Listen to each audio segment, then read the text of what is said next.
Muy buenas tardes, hermanos. De verdad que me alegra mucho veros, estar aquí con vosotros, hombre. Veo cada vez más caras familiares. Y bueno, camino para acá en la carretera, la verdad que perdí la cuenta de las olivas. Es complicado porque increíble, es precioso. He disfrutado la bendición de poder pasar por ahí y ver esa tierra preciosa que tenéis en esta zona. Y bueno, sobre todas las cosas, el hecho de simplemente haber cantado aquí juntos, el habernos unido en alabanza al Señor, para mí ya es un regalo inmenso, y de verdad que estoy muy agradecido al Señor de estar aquí con vosotros, celebrando este aniversario. Y sé que hay varias iglesias, por lo que se ha dicho, así que con mucha más alegría de que todos nos acompañéis aquí en esta tarde. Vamos a estar hablando sobre la misión, que pensando en un aniversario de iglesia creo que es muy oportuno. Celebramos cuando miramos atrás toda la misericordia que hemos podido ver del Señor, ¿verdad? Cuando consideramos su obra, consideramos todo lo que el Señor está haciendo, a pesar de que no merecemos nada de todo lo bueno que nos da. Pero también es bueno en una ocasión como esta poner la mirada en lo que está por delante, ¿verdad? Y es eso de lo que vamos a hablar, de nuestra misión como iglesia. Así que vamos directamente a abrir la palabra en Mateo. Quiero que me acompañéis a Mateo capítulo 9, versículos 35 al 38. Mateo 9, versículos 35 al 38. Vamos a leer esta porción de la Escritura que dice así. Mateo 9, versículo 35. Recorría Jesús todas las ciudades y aldeas, enseñando en las sinagogas de ellos y predicando el evangelio del reino y sanando toda enfermedad y toda dolencia en el pueblo. Y al ver las multitudes tuvo compasión de ellas, porque estaban desamparadas y dispersas como ovejas que no tienen pastor. Entonces dijo a sus discípulos: a la verdad, la mies es mucha, mas los obreros pocos. Rogad pues al Señor de la mies que envíe obreros a su mies. Vamos a orar una vez más. Bendito Padre, estamos agradecidos, Señor, de poder congregarnos en esta tarde. Es una obra de tu misericordia el que estemos aquí, que vayamos a escuchar tu verdad. Por favor, dirígenos para que todo en nosotros esté dispuesto para recibir lo que tú tienes que decirnos. Que tú bendigas a este grupo de iglesias, que tú bendigas nuestros corazones, Señor, y con todo lo que somos respondamos a todo lo que dices, para alabanza de tu glorioso nombre, en Cristo Jesús. Amén. Vamos a hablar aquí, a la luz de esta porción de la Escritura, acerca de la misión según Jesucristo, la misión como Jesucristo la define. Jesucristo vino a este mundo con una misión. Jesucristo no vino para ser servido, sino para servir y dar su vida en rescate por muchos. Jesús vino a buscar y a salvar lo que se había perdido. Estas son sus declaraciones. Y ahora los creyentes estamos llamados a continuar esta misión en su nombre. No es que nosotros hacemos algo diferente, es diferente en un sentido, pero continuamos exactamente el patrón que Jesucristo vino a realizar. Los primeros discípulos, si recuerdas, ellos dejaron de ser pescadores en Galilea y fueron llamados a ser ¿qué? Pescadores de hombres, a llevar a cabo una misión en el nombre de Jesús hasta lo último de la tierra. En el libro de los Hechos leemos que ellos recibieron poder del Espíritu precisamente para ser testigos de Cristo, para poder realizar esta misión en su nombre. Y esto es lo que ahora cae ante nosotros como creyentes, este legado, esta misión. Jesucristo, no lo olvides, vino a este mundo con una misión. Si tú eres discípulo de Cristo, tienes una misión que continuar en el mundo.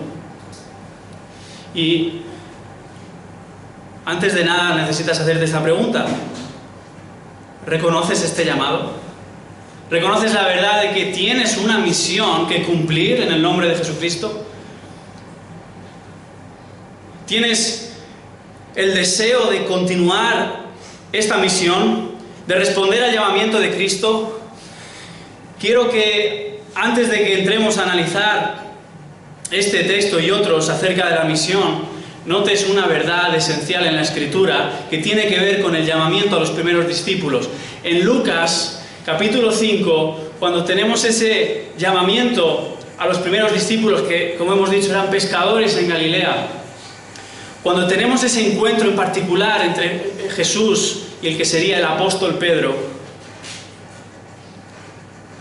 hay un llamado a seguirle como discípulo, pero que no está separado de una misión que de ahí en adelante Pedro debía cumplir. Y lo que quiero que notes es que esto es verdad acerca de cada discípulo de Jesucristo. El llamado a seguir a Jesús es un llamado a ser pescador de hombres. Y es importante aclararlo porque a veces separamos estas dos realidades en nuestra manera de pensar. Es como que por un lado está el ser discípulo, el seguir a Cristo, y por otro lado está la misión. Como que es otra cosa, otra realidad. Para otro momento, para otras personas tal vez.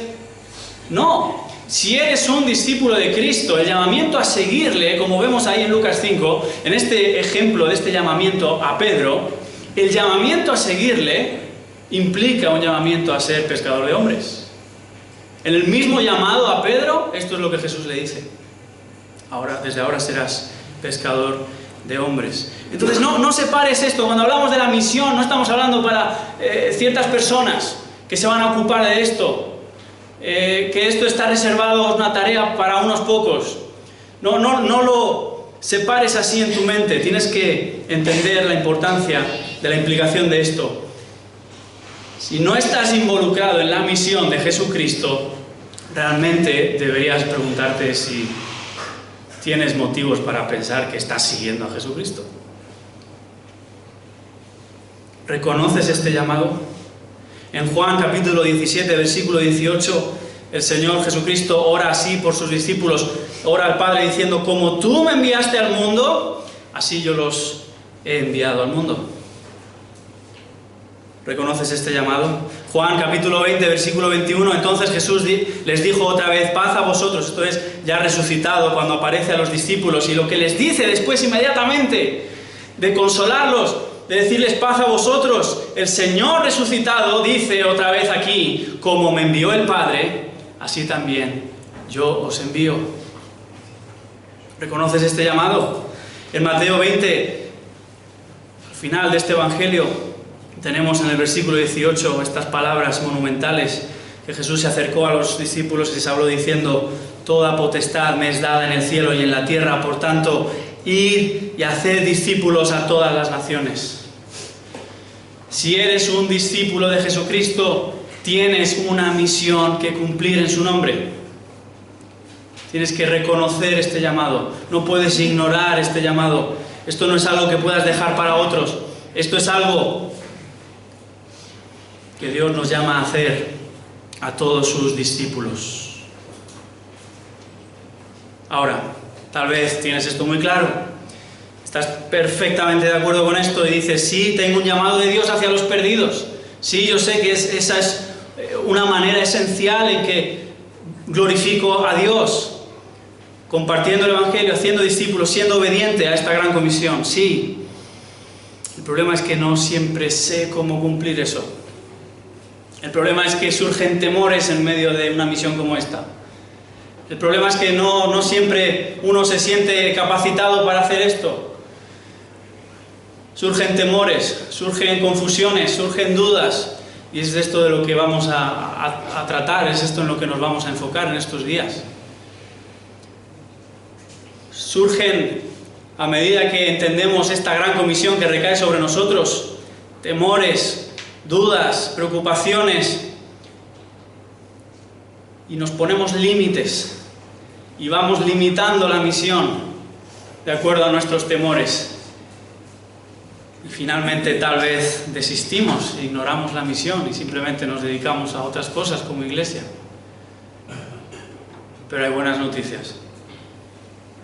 No tiene que ser así. Aquel que nos llama es el que nos instruye. las grandes preocupaciones, los grandes temores, los grandes límites que nos ponemos en relación a la misión tienen que ver esencialmente con no tener claro qué se supone que debemos hacer, o por otro lado, no considerarnos capaces de hacerlo. Tal vez tengo claro lo que debo hacer, pero pienso que no soy capaz de hacerlo. Entonces, no saber lo que tienes que hacer y no verte capaz hacia lo que tienes que hacer son dos grandes límites, son dos grandes temores que vamos a tratar a la luz de la palabra, de que sean vencidos en nuestra vida y respondamos a nuestro llamamiento. Lo bueno es que no tenemos que inventar nada, no tenemos que inventar nuestro ministerio hacia el mundo, no tenemos que preguntarle al mundo qué es lo que prefiere de nosotros para tratar de ganarlos conforme a sus ideas. No, solo tenemos que continuar lo que Jesús ya estuvo haciendo. Así que realmente mañana y pasado estaremos atendiendo a esas preocupaciones de manera esencial, pero hoy vamos a colocar el fundamento, vamos a definir la misión según Jesucristo, vamos a refrescarnos con ese llamado que tenemos. Y estamos aquí en Mateo capítulo 9, en estos versículos que nos ayudan a observar claramente lo que Jesús estaba haciendo hacia los perdidos. Si tenemos en cuenta la ubicación de nuestro texto aquí al final del capítulo 9, lo que Mateo ha estado haciendo hasta aquí ha sido exponer la autoridad divina de Jesucristo de diferentes maneras. Su autoridad sobre la naturaleza, sobre la creación, su autoridad incluso para resucitar muertos, su autoridad haciendo diferentes milagros, sanando de diferentes enfermedades, expulsando demonios, su autoridad para perdonar pecados. Todo esto ha sido la presentación del Cristo, todo esto es lo que Mateo quería dejar claro, que Él es el Rey Salvador que el Antiguo Testamento prometía, que Él está haciendo esta misión de salvación, destruyendo las obras del diablo, echando a un lado las consecuencias del pecado, librando a las personas de lo que el pecado ha traído sobre la humanidad. Y sin embargo, a pesar de todo el asombro, todo lo que estaba pasando, si vemos en el versículo, al final del versículo 33, dice: la gente se maravillaba y decía, nunca se ha visto cosa semejante en Israel. Pero a pesar de eso, mira el versículo 34, pero los fariseos decían, por el príncipe de los demonios, echa fuera a los demonios. Tienes aquí a estas élites, supuestas élites espirituales, estos maestros, estos entendidos, que lo que están haciendo no es guiar precisamente a la gente a la verdad, guiarles a Cristo, sino separarlos de Él. Y lo mismo está sucediendo en nuestro día. Comprendemos por qué aquí hemos leído cómo Jesús está viendo a su pueblo desamparado, disperso, como ovejas que no tienen pastor. Ellos están siendo guiados no hacia Dios, sino contra Dios. Esto es lo que están haciendo aquí sus dirigentes. Y entonces notamos a partir de aquí cómo Mateo va a enfatizar la oposición al ministerio de Jesús y sus discípulos. Y es en medio de este contexto que entendemos cómo Jesús dice que su ministerio requiere multiplicación, requiere más obreros, requiere multiplicar. Lo que Él está haciendo debe multiplicarse. Inmediatamente después vamos a ver cómo Él envía a sus discípulos, cómo multiplica su ministerio. Y por eso aquí es un pasaje que, aunque es breve, nos da mucho entendimiento acerca de cómo se resume la misión de Jesucristo, para entender el fundamento de lo que Él estaba haciendo y lo que nosotros debemos continuar. Hermanos, hay muchas personas que desconocen por completo a Jesucristo, que no saben nada de Él, no tienen ni idea acerca del Dios verdadero, acerca de su situación delante de Él. No saben nada y no debemos conformarnos con eso. La mies es mucha, se requiere multiplicación, y aquí en este pasaje encontramos entonces un patrón a seguir. cómo podemos ser fieles a la misión según Jesucristo. Vemos por un lado un resumen del ministerio de Jesús que Mateo recopila, y luego la necesidad de multiplicar ese ministerio de Jesús. Así que, a la luz de este texto, vamos a ver en particular 3 claves de la misión de Jesús hacia los perdidos, para que la continúes. 3 claves de la misión de Jesús hacia los perdidos, para que la continúes. Vamos a hablar, voy a enumerar estas 3 claves antes de verlas en detalle. En primer lugar, veremos la descripción de la misión según Jesús. En segundo lugar, veremos la motivación de la misión según Jesús. Y en tercer lugar, la posibilidad de la misión según Jesús. Entonces tenemos la descripción, la motivación y la posibilidad de la misión según Jesús. Muy bien, pues vamos a entrar. Vamos a indagar en esta porción de la Escritura. En primer lugar, primera clave, la descripción de la misión según Jesús. Versículo 35, leemos de nuevo. Recorría Jesús todas las ciudades y aldeas, enseñando en las sinagogas de ellos y predicando el evangelio del reino y sanando toda enfermedad y toda dolencia en el pueblo. Aquí Mateo, como hemos estado viendo, nos presenta lo que Jesús estaba haciendo hacia los perdidos. Este es el resumen de lo que él estaba haciendo, de su misión. Notamos en primer lugar el alcance de la misión ahí, cuando dice que recorría Jesús todas las ciudades y aldeas.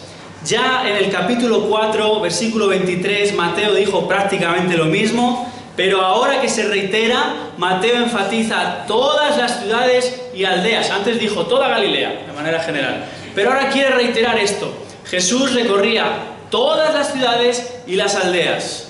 Ese todas tiene un sentido en el que se refiere a cada una de ellas. Jesús no se conformaba simplemente con ir a un lugar y de manera general que ahí escuchase la gente y los que le siguieran pues bien, sino que él iba a cada uno de estos lugares tratando de alcanzar cada lugar con mayor población, con menor población, cercano o distante. Esto es el alcance de la misión según Jesucristo. Es el mismo patrón que vamos a ver que los discípulos siguieron luego en el libro de los Hechos.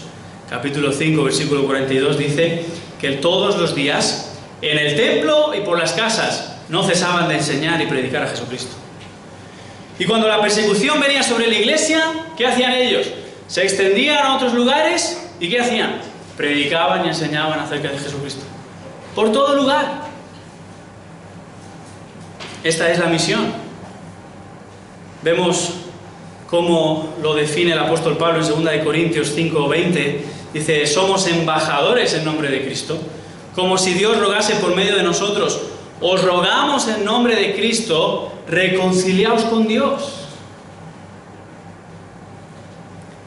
Hay un llamado que hacer a las personas que están perdidas en sus pecados, que están destituidos de la gloria de Dios. Y notamos aquí el corazón de nuestro Señor recorriendo cada lugar para llevar las buenas noticias de salvación, para anunciar la venida de su reino, para presentarse como el Rey ungido, el Cristo, el prometido, el que cambia toda la maldición por causa del pecado en bendición, en entrada a su reino. Este es un mensaje glorioso que todo el mundo tiene que escuchar. Y quiero que notemos esto. No importa. Luego hablaremos de problemas y dudas y muchas cosas que de manera natural nos surgen. Pero entiende esto. No importa cómo responde la gente. Aun si nadie se convirtiera. Este es un mensaje que es digno de ser anunciado a todo el mundo. Jesucristo es digno de ser conocido por todo el mundo. ¿Por quién es?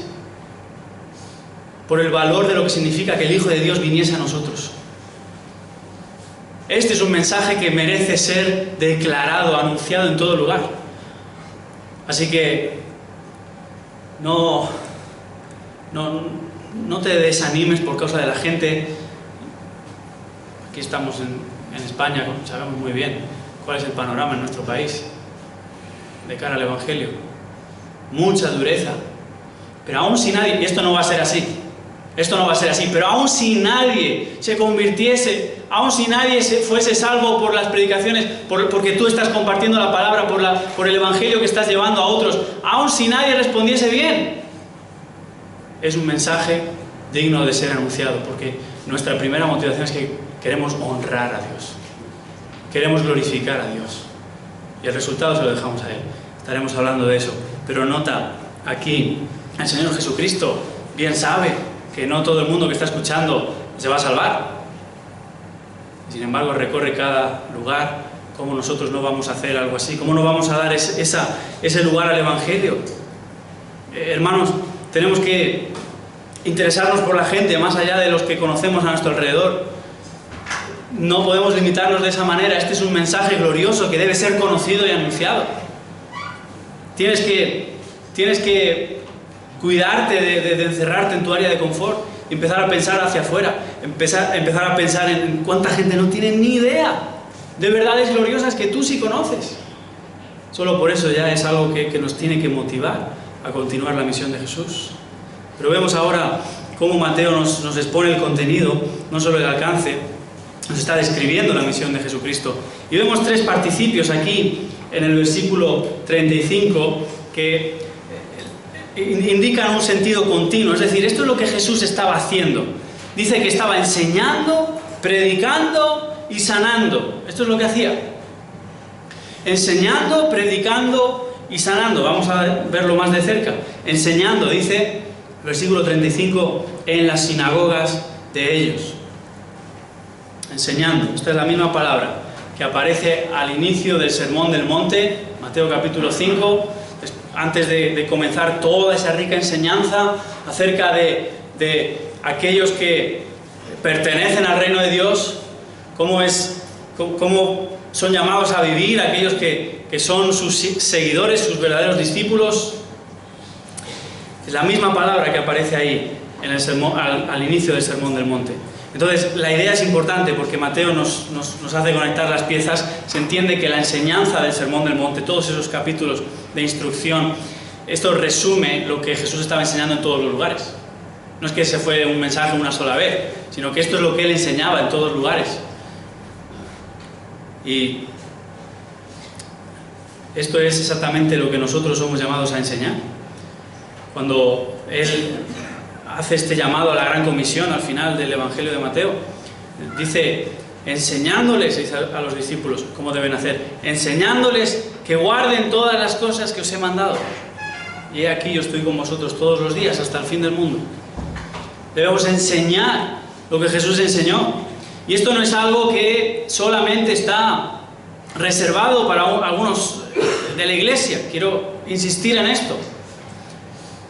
Los líderes tienen un papel en la iglesia, sí. 2 de Timoteo 2:2 dice, lo que has oído de mí ante muchos testigos, esto encarga a hombres fieles que sean idóneos para enseñar también a otros. Muy bien, pero también todo creyente en un sentido más general, en un sentido más amplio del ministerio de la iglesia. Colosenses 3:16 dice, la palabra de Cristo mora en abundancia en vosotros, enseñándoos y exhortándoos unos a otros en toda sabiduría, cantando con gracia en vuestros corazones al Señor, con salmos, himnos y cánticos espirituales. Esto es algo que recae sobre todos nosotros. ¿Y hasta cuándo? ¿Hasta dónde tenemos que llevar a cabo esto, de estar enseñando como Jesús enseñaba? Todo lo que Él nos ha mandado. ¿Cuál es el límite?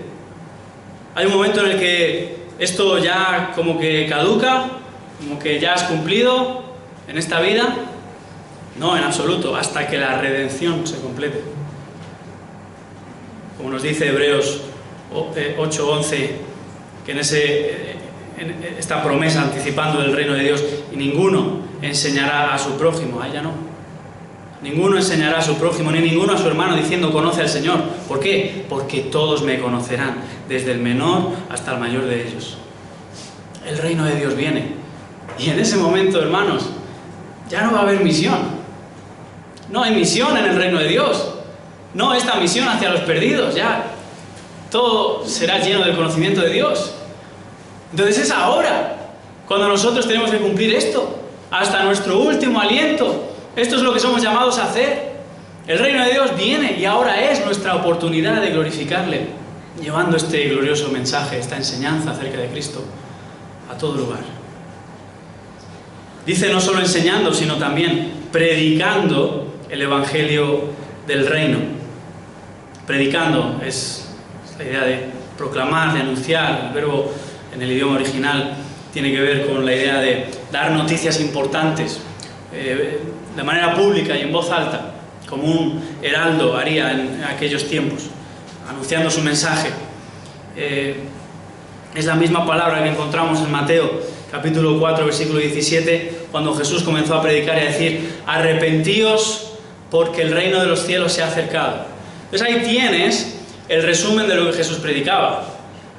Este es el mensaje: arrepentíos porque el reino de los cielos se ha acercado. Es el mismo mensaje que anunció el precursor de Cristo, Juan el Bautista. Él predicaba lo mismo. Mateo 3 nos dice exactamente lo mismo. Él anunciaba: arrepentíos porque el reino de los cielos se ha acercado. Este es en esencia nuestro mensaje. Esto es lo que predicamos. Este es nuestro llamamiento a los pecadores. Y este es el mismo cometido que vemos reiterado en las Escrituras una y otra vez. No tenemos que inventar ninguna otra cosa. Tenemos que tener claro que este es nuestro anuncio. Predicar esto fue la prioridad de Jesús. Si recuerdas en Marcos capítulo 1, lo vemos ahí como dice versículo 35: levantándose muy de mañana, siendo aún muy oscuro, salió y se fue a un lugar desierto y allí oraba. ¿Recuerdas? Le buscó Simón, los que estaban con él, y hallándole le dijeron: todos te buscan. Y él dijo: vamos a los lugares vecinos para que también predique allí, porque para esto he venido. Esta fue la misión de Jesús. Esta es nuestra misión: predicar este mensaje. Esto nunca es secundario. Esto es algo que debe caracterizar a la Iglesia, que predica esto, que no se conforma a su área de confort, sino que es este mensaje el que hay que dar a conocer por todo lugar. El apóstol Pablo nos hace una reflexión tremendamente importante en el capítulo 10 de Romanos, versículo 14: ¿cómo pues invocarán a aquel en el cual no han creído? La salvación es una cuestión de fe. Somos llamados a arrepentirnos del pecado y a poner nuestra fe en Jesucristo. ¿Cómo alguien va a invocar a aquel en el cual no ha creído? ¿Cómo creerán en aquel de quien no han oído? ¿Y cómo irán sin haber quien les predique? ¿Y cómo predicarán si no fueren enviados? Pero dice más, ¿verdad? Como está escrito: cuán hermosos son los pies de los que anuncian la paz, de los que anuncian buenas nuevas. Hay una necesidad imperativa de predicar el Evangelio, porque este es el medio de salvación. Por eso no ponemos la mirada, no nos distraemos con otras cosas, ¿verdad? No cambiamos nuestra prioridad en la Iglesia, porque lo vemos también cómo esto podría haber sido una tentación para el apóstol Pablo, después de recibir tanto rechazo. Y en 1 Corintios 1:22 dice ahí: porque los judíos piden señales y los griegos buscan sabiduría, pero nosotros predicamos a Cristo crucificado. Para los judíos ciertamente tropezadero, y para los gentiles locura. Y tú dices: pero ¿y Pablo, por qué no cambiaste tu ministerio? No es lo que la gente está buscando escuchar. Bueno, se contesta en el siguiente versículo: más para los llamados, así judíos como griegos, Cristo, poder de Dios y sabiduría de Dios. Lo que para unos es tropiezo y es locura, es necedad, para los llamados de Dios, Cristo es poder de Dios, sabiduría de Dios. Entonces el punto aquí es que Pablo no se ajustó a la audiencia, porque el medio que Dios ha determinado para salvar es este, que es tropiezo y locura para muchos.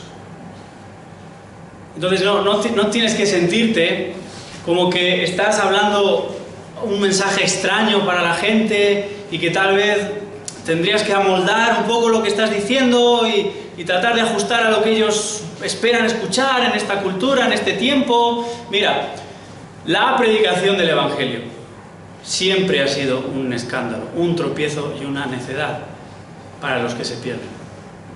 Mas para los llamados, poder de Dios y sabiduría de Dios.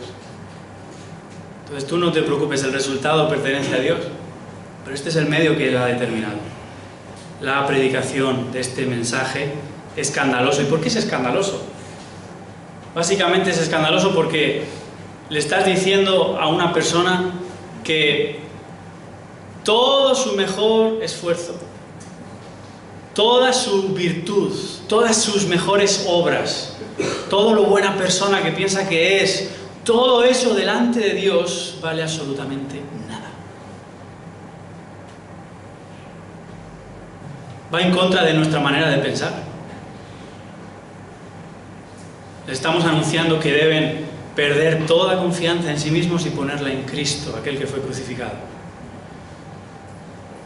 Entonces, ¿por qué Dios lo ha hecho de esta manera? Él podía haber organizado el plan de salvación como quisiera, ¿verdad? ¿Por qué así? ¿Qué es lo que comunica esto acerca de Dios? Cuando alguien viene a la fe, cuando alguien se convierte, se arrepiente de pecado y se vuelve a Cristo, por la predicación de este mensaje, se hace evidente que es una obra de Dios para su gloria. Por eso. Por eso. Así que no le robemos la gloria a Dios. Prediquemos este mensaje, que es escándalo, que es tropiezo, sí, pero que cuando alguien se convierte, glorifica a Dios de tal manera. Porque ¿quién creería estas cosas a menos que Dios mismo lo cambiase de dentro a fuera? Ahí se ve el poder de Dios. Esto es lo que somos llamados a hacer. Así que una vez más, aun si nadie se convirtiera, que le estás compartiendo la palabra y estás compartiendo a este, al otro y al de más allá y quieres hablar con este, pero ves que nada está pasando, aun si fuera así, que no va a ser el final. Este es un mensaje digno de ser anunciado. Así es como concluye también el libro de los Hechos. Estamos mirando a diferentes pasajes ahora para ver que esto que describía el ministerio de Jesús es lo que caracterizó el ministerio de los apóstoles, el ministerio de todos los discípulos. En el final de los Hechos nos dice que Pablo permaneció 2 años enteros en una casa alquilada y recibía a todos los que a él venían, dice, predicando el reino de Dios y enseñando acerca del Señor Jesucristo abiertamente y sin impedimento. Nota cómo el final de los Hechos nos muestra que este es el ministerio que se debe continuar. Así quedó, así queda esa conclusión, predicar y enseñar, esta es nuestra misión. Ahora hay un elemento adicional, único en el ministerio de Jesús, en extensión de los apóstoles, que es que sanaba, dice, enseñando, predicando en este orden, y sanando toda enfermedad y toda dolencia en el pueblo. Sanando. Ahora, de esta descripción del ministerio de Jesús, que nos habla de que enseñaba, predicaba y sanaba, hemos podido comprobar en otros lugares, y podríamos seguir viendo cómo la Escritura reitera esto, como la misión que debemos continuar. Tenemos mandatos de hacer esto. De toda esta descripción del ministerio de Jesús, este aspecto de sanar toda enfermedad y toda dolencia, no vemos ningún mandato de esto en el Nuevo Testamento para la Iglesia, para los discípulos. No se nos manda a sanar milagrosamente a los perdidos como Jesús estaba haciendo. No encontrarás mandato en ese sentido. Esto es algo único y particular, y el sentido de estas señales milagrosas, estas sanidades, era precisamente acreditar la identidad de Jesucristo y acreditar este mensaje de que el reino verdaderamente se había acercado. Es como que los milagros, las señales, las sanidades son una pequeña ventana abierta al reino de Dios, donde ahí no hay pecado ni consecuencias por el pecado. Entonces, el hecho de que Jesucristo hiciese estas señales y estas sanidades tenía que ver con eso, con precisamente acreditar quién es Él, para que creamos en Él.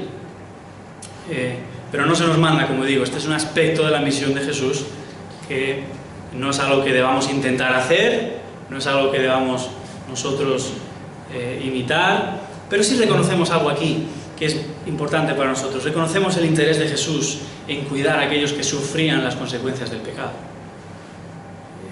Cuando nosotros consideramos a otros como más importantes que nosotros mismos, en nuestras buenas obras, en atender a las dolencias en sentido general, no solo físico, que trae el pecado, cuando tenemos ese interés, ese cuidado, estamos también glorificando a Cristo y mostrando de su carácter. Hermanos, es importante entender esto. A lo largo de la historia, la Iglesia ha sido tentada de diferentes maneras a distraerse de la misión hacia los pecadores.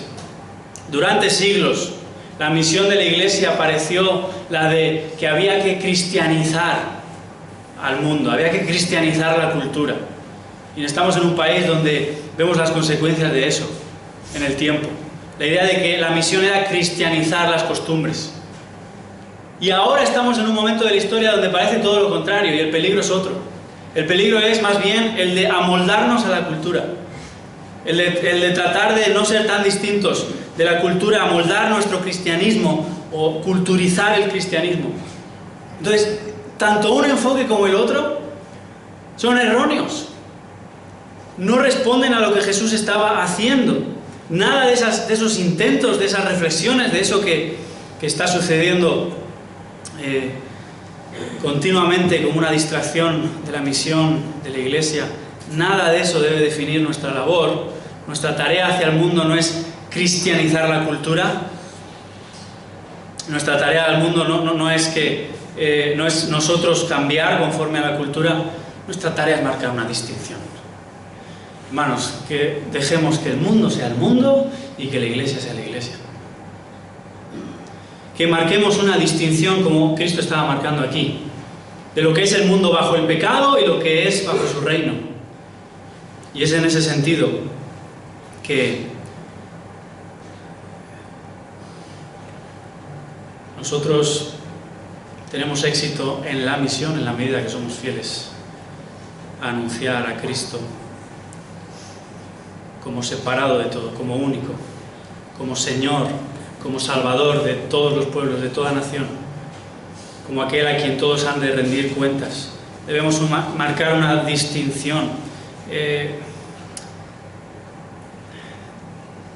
posible que no me venga a la mente una vez más la primera carta a los Corintios, porque precisamente es un ejemplo de que ya desde el principio la Iglesia enfrentó esta tentación que puede venir sobre nosotros y que viene. Ellos querían parecerse más al mundo que les rodeaba, y por esa razón empezaron las divisiones. Por esa razón unos comenzaron a hacer grupos contra otros por cuestiones de estilos, por cuestiones de costumbres, por cuestiones de cómo querían parecerse a esto o a otro, por cuestiones mundanas. Y Pablo les tiene que decir: no, actuáis como carnales, no marquéis ninguna diferencia con el mundo. Eso son cosas del mundo. Es la cruz de Jesucristo lo que marca una división. Y si estamos a este lado de la cruz, digamos, los creyentes, distinguiéndonos del mundo, entonces hay muchas bobadas del mundo que tenemos que superar y llevar a cabo nuestra misión. ¿Por qué es tan importante esto? ¿Por qué es tan crucial que estemos continuando esta misión, enseñando, predicando y mostrando cuidado, mostrando esa preocupación por los pecadores? ¿Por qué es tan importante que Mateo colocase en medio de la descripción de la misión según Jesús la predicación del Evangelio? Deliberadamente lo puso en medio. Dice: enseñando en las sinagogas, predicando el Evangelio del reino y sanando toda enfermedad. ¿Por qué colocó la predicación en medio? Al final la enseñanza es una extensión de esto, es atender a esas necesidades espirituales conforme al anuncio del Evangelio. Las sanidades eran señales que acreditaban el anuncio del Evangelio. ¿Por qué el Evangelio, la predicación está en medio? ¿Por qué es tan crucial Porque toda persona, hermanos, recordemos, será juzgada en base a cómo responde al Evangelio. Mira cómo lo expresa Pablo en 2 de Tesalonicenses 1:7, hablando de la segunda venida de nuestro Señor. Cuando se manifiesta el Señor Jesús desde el cielo con los ángeles de su poder en llama de fuego para dar retribución a los que no conocieron a Dios ni obedecen al Evangelio de nuestro Señor Jesucristo. Toda persona será juzgada de acuerdo a cómo respondió a este mensaje. Este es el mensaje que se nos llama a anunciar, se nos llama a continuar. Vemos en Lucas capítulo 24, versículo 45, cómo Jesús les abrió el entendimiento a los discípulos ahí, para que comprendiesen las Escrituras. Y les dijo, así está escrito, y así fue necesario que el Cristo padeciese y resucitase de los muertos al tercer día, y que se predicase en su nombre, ¿el qué? El arrepentimiento y el perdón de pecados en todas las naciones, comenzando desde Jerusalén. El anuncio de Cristo padeciendo, muriendo, resucitando al tercer día es lo que hace posible el perdón de pecados. Somos llamados a ser heraldos de este Evangelio. Entonces, una vez más, escucha, tu éxito en la misión depende de ser fiel a este mensaje.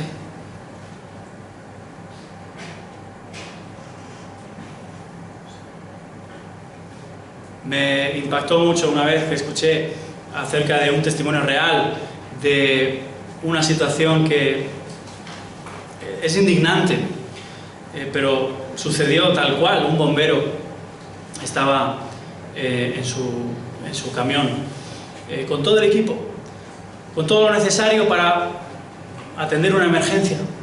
Todo está ahí, todo está en su mano, él lo tiene todo, no le falta nada. Él estaba en el camión, estaba en el lugar, en ese momento delante de él un vehículo comenzó a arder, una persona dentro que no conseguía salir. Este bombero en su camión estaba con cascos de música, durmiendo, y no se enteró de nada. Y esa persona que hubiera necesitado de su ayuda, que falleció ahí. ¿Qué es lo que te causa esa historia? Es lógico que pienses, ¡qué irresponsabilidad! Ahora, piensa en un momento en nuestra responsabilidad. Conocemos el Evangelio, conocemos el mensaje de salvación.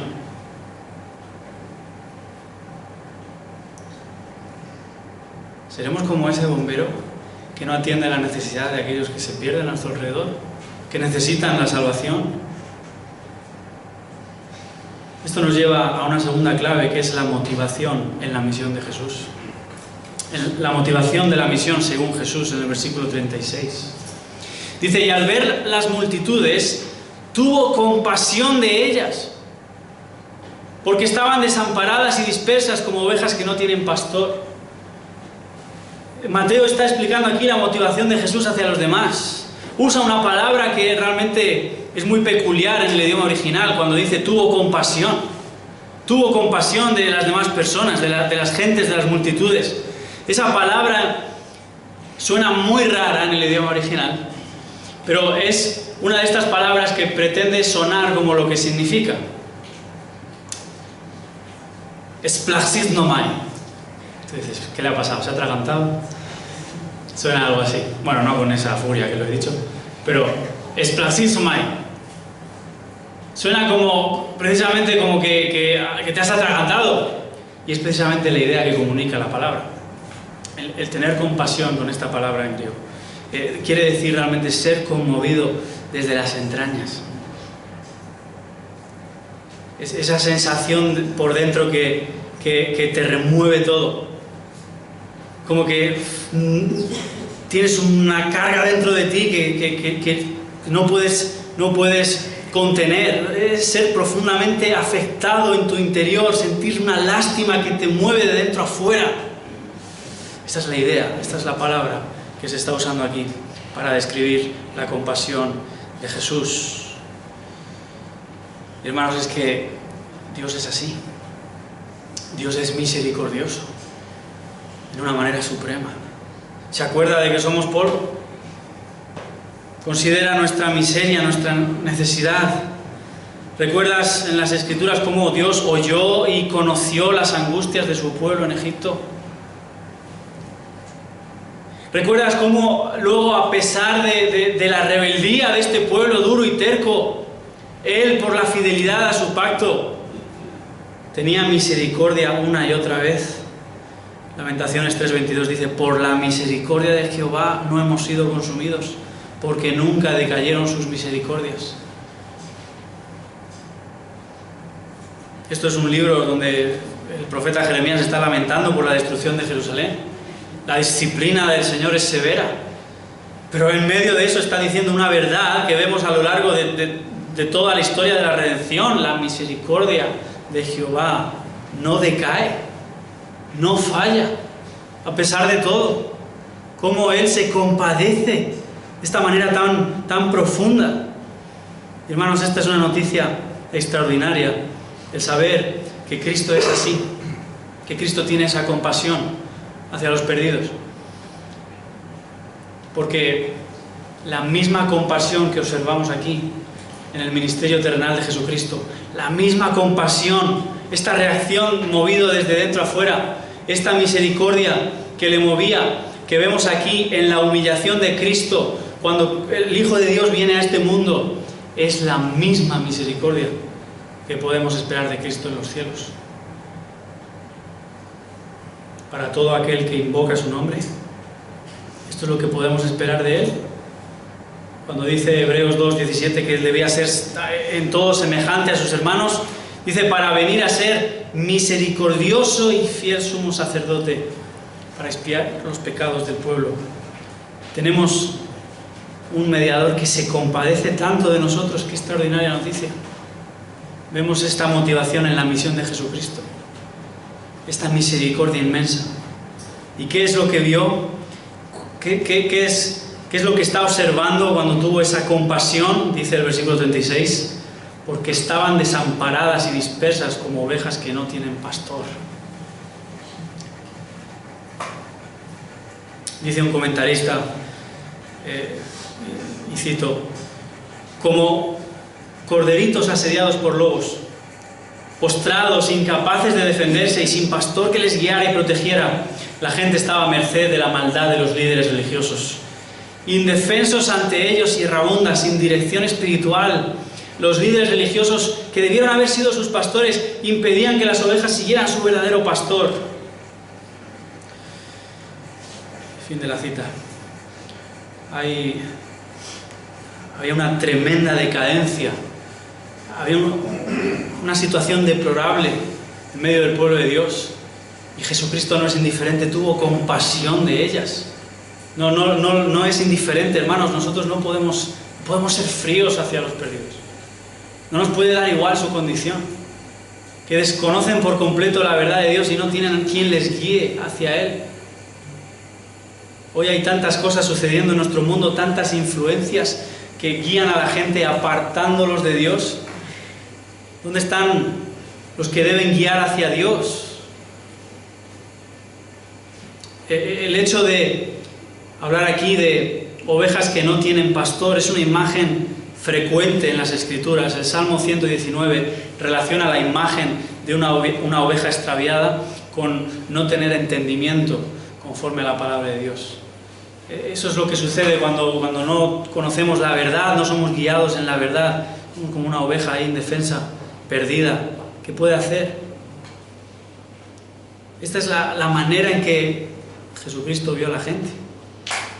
Nosotros muchas veces nos indignamos con los pecadores, vemos la maldad en el mundo y tenemos que guardar nuestro corazón, porque si bien no podemos evitar que nos indigne el pecado, no debemos confundir al enemigo con el campo misionero. Nuestra batalla es espiritual. Los perdidos no son nuestros enemigos.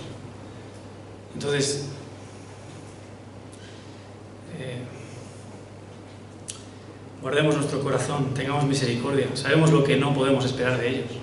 Entonces, tengamos cuidado. Es ridículo lo que está pasando a día de hoy, cómo hay personas dedicándose incluso a publicar vídeos y a hacer escándalos de que los pecadores cometen pecados. Pero ¿cuál es nuestra misión? ¿Sabemos cuál es su situación? No se trata de que la indignación nos mueva contra ellos, sino que la compasión nos guíe a llevarles la verdad. Así es nuestro Señor. En Lucas 15 dijo esta parábola: ¿qué hombre de vosotros, este ejemplo, qué hombre de vosotros teniendo 100 ovejas, si pierde una de ellas, no deja las 99 en el desierto y va tras la que se perdió hasta encontrarla? Dice más adelante: os digo que así habrá más gozo en el cielo por un pecador que se arrepiente que por 99 justos que no necesitan de arrepentimiento. Mira lo que esto expresa acerca de cómo es la misericordia de Dios. Él se goza por un pecador que se arrepiente. Nosotros, hermanos, éramos también ovejas descarriadas. Nos recuerda el apóstol Pedro: pero ahora habéis vuelto al pastor y obispo de vuestras almas. ¿Cuál es la mejor cosa que puedes hacer por una persona que está perdida en este mundo? ¿Qué es lo mejor que en esta vida tú puedes hacer por alguien que está perdido en sus pecados? Presentarle al buen pastor, al que dio su vida por sus ovejas. Presentarle al Salvador. Tener misericordia como para llevarle este mensaje de salvación.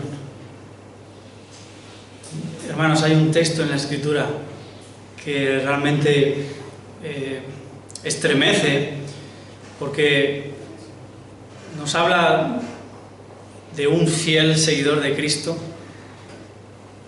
sintiendo una profunda compasión que, si nos comparamos con Él, probablemente todavía no somos así. Estoy pensando en el apóstol Pablo, cuando dice en Romanos capítulo 9, hablando de su tremendo pesar por sus compatriotas, que él mismo desearía ser anatema de Cristo por causa de ellos. Es decir, que cambiarse de sitio.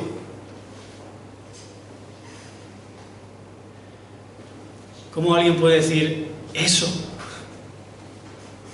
¿Cómo el apóstol Pablo puede decir: yo mismo me pondría en su lugar para que ellos tuvieran el mío? ¿Cómo puede haber una compasión como esa? ¿Eso es genuino? Pablo no está exagerando, Pablo no está pecando aquí, mintiendo, no.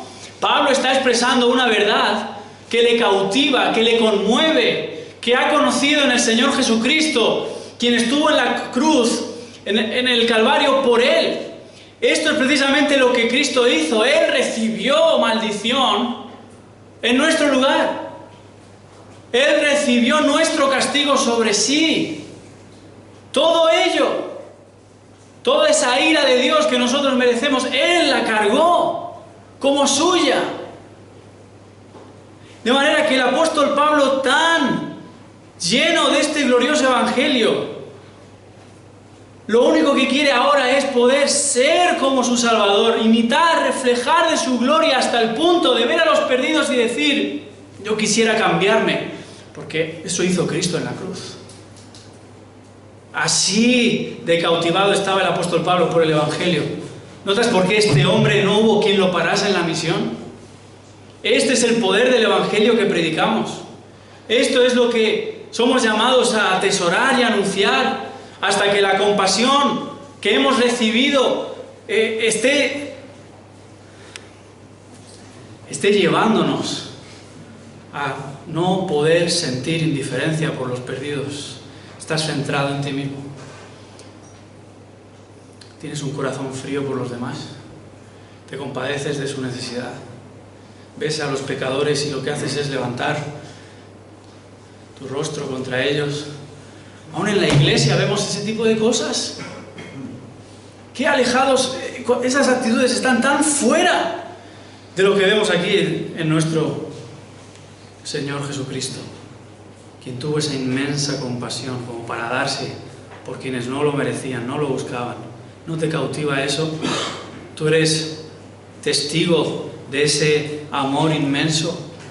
¿No quisieras dedicarte a reflejarlo, a ser como Él? Esta es la pregunta que te tienes que hacer. ¿Ha venido a ser esta misión de Jesucristo tu razón de existir? ¿Tienes otra cosa mejor que hacer en esta vida? Deja que el mundo sea el mundo, sí. Deja que la iglesia sea la iglesia. Y nuestra labor es alcanzarlos con este mensaje, con esta compasión. Y la pregunta que queda es, ¿cómo podemos hacer esto? ¿Cómo es posible realizar una misión como esta? Vemos la tercera clave en los versículos 37 y 38. Entonces dijo a sus discípulos: a la verdad la mies es mucha, mas los obreros pocos. Rogad pues al Señor de la mies que envíe obreros a su mies.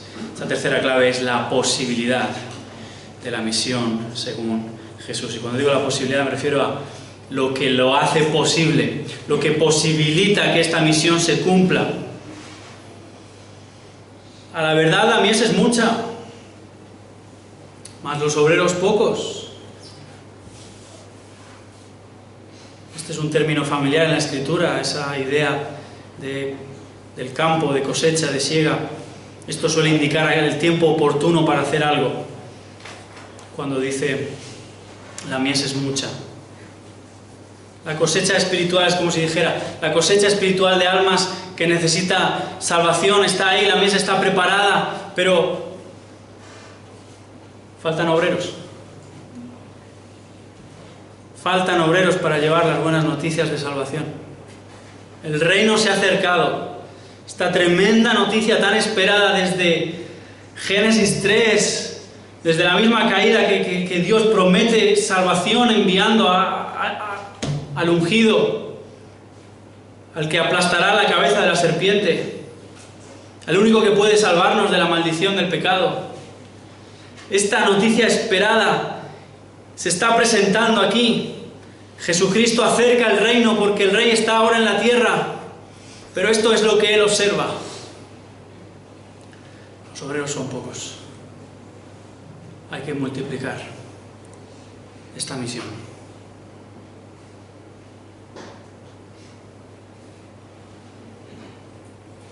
El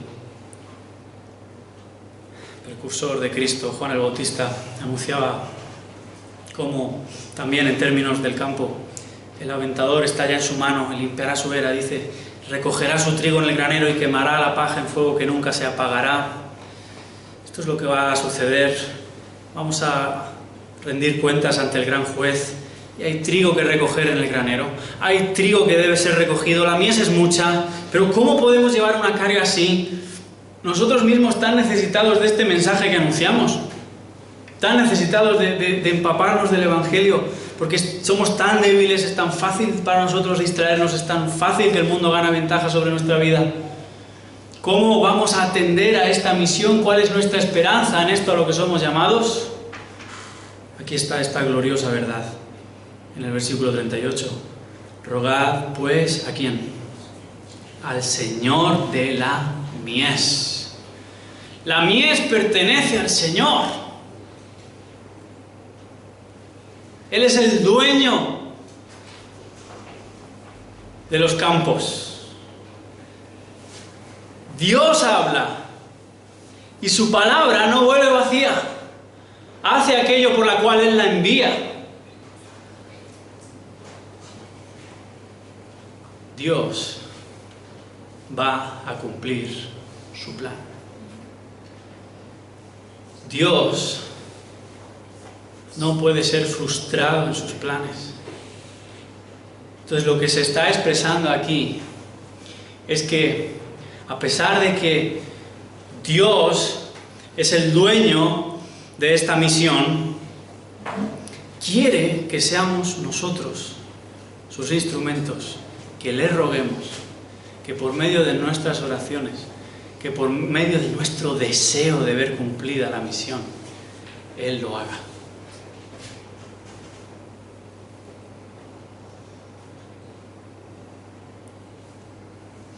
Él ha determinado que seamos nosotros mismos los que hemos sido salvados, los que ahora seamos los instrumentos para pedir al Señor de la mies que envíe, que capacite, que nos levante para la misión, como obreros en la mies. ¿Tú crees que si tú pides al Señor que te capacite, lo va a dejar de hacer? ¿Crees que Él no va a darte lo que necesitas para aquello que te llama a cumplir? No. Él es el Señor de la mies, pero Él quiere que le roguemos. Quiere usarnos a nosotros para lo que Él está haciendo. Nosotros que estábamos perdidos, que estábamos destituidos de su gloria, endurecidos en nuestro pecado siguiendo la corriente de este mundo, viviendo como los demás, siendo hijos de desobediencia, sin esperanza. Nosotros que estábamos perdidos, nosotros, ahora Dios quiere que nosotros, que hemos sido salvados por Jesucristo, le roguemos. Que seamos nosotros, los que hemos conocido de primera mano el poder del Evangelio que salva, los que lo anunciemos, los que seamos testigos. Qué inmenso privilegio tenemos. Dios nos hace parte de lo que Él está haciendo. Él es el Señor de la mies.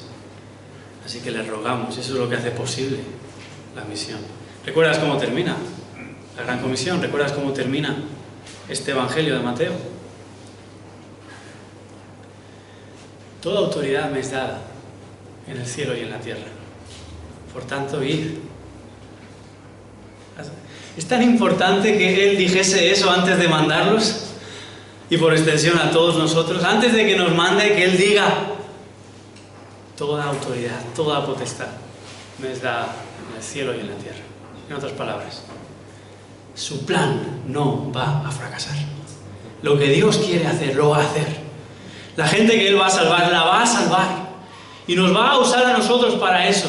¿Por qué? Porque nos ha dado el privilegio de que nosotros seamos instrumentos, testigos, que hemos conocido el poder del Evangelio para que ahora lo anunciemos.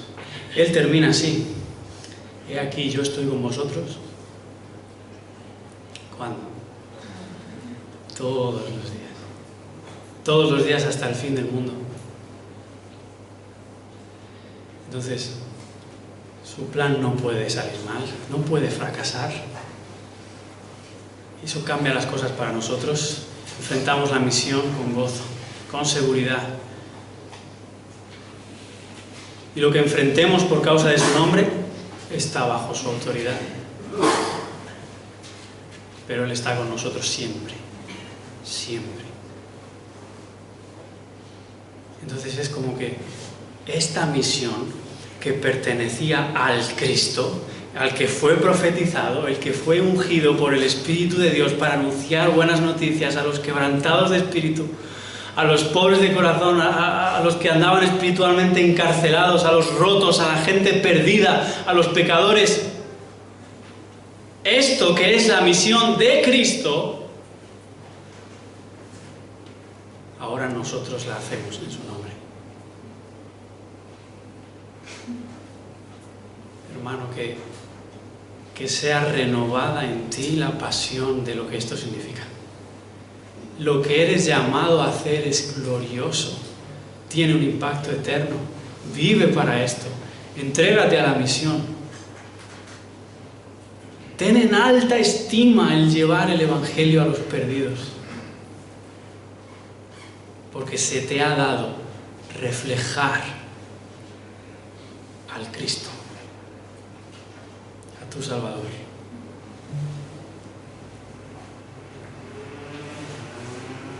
Hay una frase impactante de este gran predicador Spurgeon que es oportuno que escuchemos. Dice lo siguiente: la gran cuestión no es si los perdidos serán salvos si no les enviamos el Evangelio. La gran cuestión es si nosotros mismos seremos salvos si no les enviamos el Evangelio. ¿Entiendes lo que quiso decir? Todo cristiano, él añade esto, todo cristiano es un misionero o un impostor. Si tú eres un discípulo de Cristo, tú has sido llamado a hacer una misión. Continuar la misión suya. Qué privilegio es poder reflejar a Cristo de esta manera, hacer lo que Él vino a hacer. Qué necesidad inmensa, pero qué privilegio también. Así que vamos a estar considerando mañana y pasado mañana algunos de los problemas que sin duda surgen, temores que sin duda surgen a la luz de esto. Pero en esta tarde lo que queremos es reavivar a la luz de la palabra nuestro llamamiento.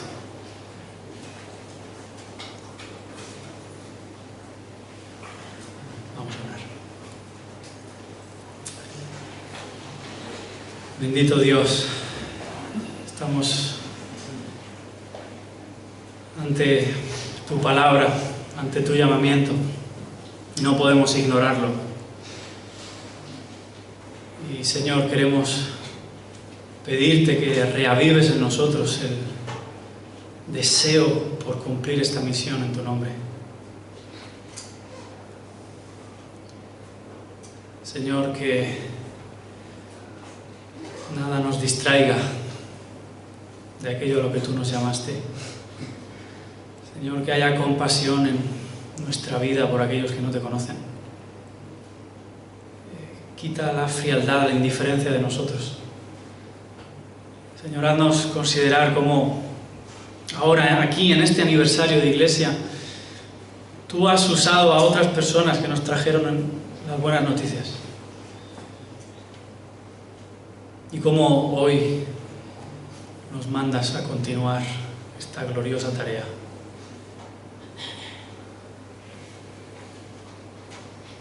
Nos sentimos, Señor, llenos de gozo, nos sobrecoge, Señor, pensar en que nos encomiendes esto para que tengamos el privilegio de reflejar a Cristo, de ser como Él, de hacer lo que Él hizo por nosotros. Pero, Señor, nos topamos con nuestra torpeza una y otra vez y por eso pedimos en las sesiones que tenemos por delante que también nos des sabiduría, claridad, nos reconfortes, nos des instrucción, nos equipes, Señor, para poder hacer esto. Porque nuestro deseo es glorificarte. Señor, si hay alguien aquí escuchando acerca de la misión, de la predicación de este glorioso Evangelio, pero que no está reconciliado contigo también, de manera especial queremos rogarte en esta tarde para que abras su entendimiento, para que cualquiera aquí que no esté reconciliado verdaderamente por el glorioso Evangelio de Cristo pueda entender que tú viniste pese a nuestros pecados y que podemos volvernos a ti sin miedo de ser avergonzados. Muestra, Señor, cómo no hay salvación fuera de este Evangelio. Muestra, Señor, cómo hoy es día de salvación mientras tu gracia se predica.